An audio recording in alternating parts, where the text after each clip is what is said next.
Here's my final theory for what the new chapter in DBD is going to be. Kings and queens, welcome back to the channel. I hope you're all having a fantastic day. It is 11 a.m. EST and we have not received a PTB, so one can only assume that it is fully coming out tomorrow. In case you haven't seen all of the teasers, here there are on screen right now.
So as you've seen, Dead by Daylight even posted a new teaser today, and it gave us some audio of what the new killer is essentially going to be, and you can definitely hear a lot of tools. Now, I have refined my theory a little bit, expanding upon what people have been saying and looking at all different types of information, and I think I might be able to nail this one on the head. So, spoilers ahead, because there was some potentially revealed information from past videos that I'm going to be mentioning. And with that being said, let's jump on into my theory. And hey, before we continue on this theory, I want to let you guys know that I am live on Twitch right now. We're also going to be giving away DLC codes once this chapter is fully out. And these are going to be personal codes that I'm going to be giving you with my own money. But you have to be over on Twitch. You have to be following in order to get them. So make sure you guys are there today so you can stay up to date every time I go live. So, I truly believe that we are going to be getting the Skull Merchant as the killer. I think this name is 100% correct. I don't think that this is just some lore type of thing. I believe that this is going to be the Skull Merchant. On top of that, I do believe that we're going to be getting 2 survivors. I've had a lot of different comments either saying that maybe that's the killer and the survivor's name, maybe that it's more of a lore-based thing, and maybe this is a transgender person that has transitioned and this is their name before and after, things like that, which are all solid theories in my opinion. But personally, I believe that we're just gonna get 2 survivors. I don't fully know why they would put any lore-related names in the actual video tags rather than a survivor's name. So personally, I think that we're going to be getting 2 new original survivors, with the Skull Merchant as the killer, and of course we know what those survivor names are going to be. We did a little bit of research on exactly what the names or origins are for, but to be honest, it doesn't really mean too much. In case you haven't heard what the 2 original names are, those names are Talita and Renato. So we're gonna see what ends up happening with all of that. That's just my guess. If I'm wrong, but we'll have to wait and see.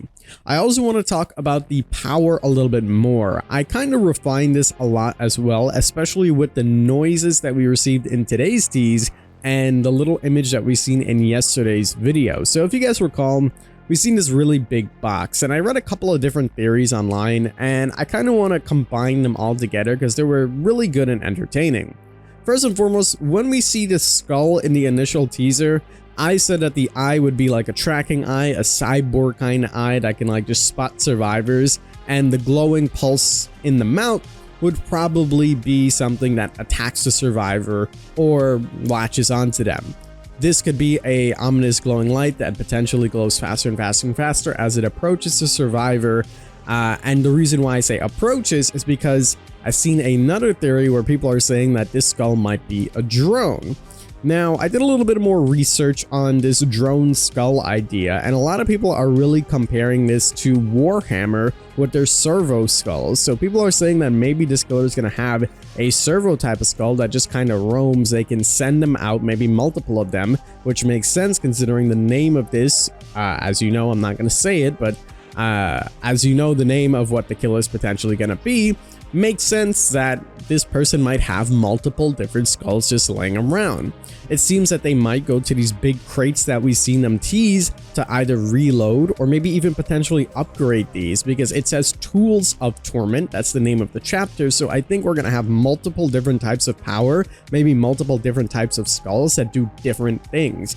And maybe these different type of drones will drop different traps, etc. So kind of like how every killer has a, well, not every killer, but like how Myers has a tear up, for example, and the better you do, the better you get. How Oni, you collect blood and then you get another set of your power. I think that it's going to be something like this, where maybe the amount of hooks, the amount of hits from servo bots you get, anything like that will allow you to go to these crates, which will have more servo drones or servo skulls that potentially maybe you can upgrade. Potentially maybe you can change their style of gameplay mid-match and then have different skulls doing different things. I think one aspect of this power is also going to be the little kind of trap thing that we've seen. If you remember the actual blueprints of everything, we've seen the skull itself on a blueprint, and right below it, I said that it connected to the brain. That didn't seem like it was the case. That looks a little bit more so like it's a trap that either goes on the survivor's hands or feet. It might make them slower, or it might make them incapacitated that they can't work on generators, hence the eruption change as well. And I think that would be quite interesting.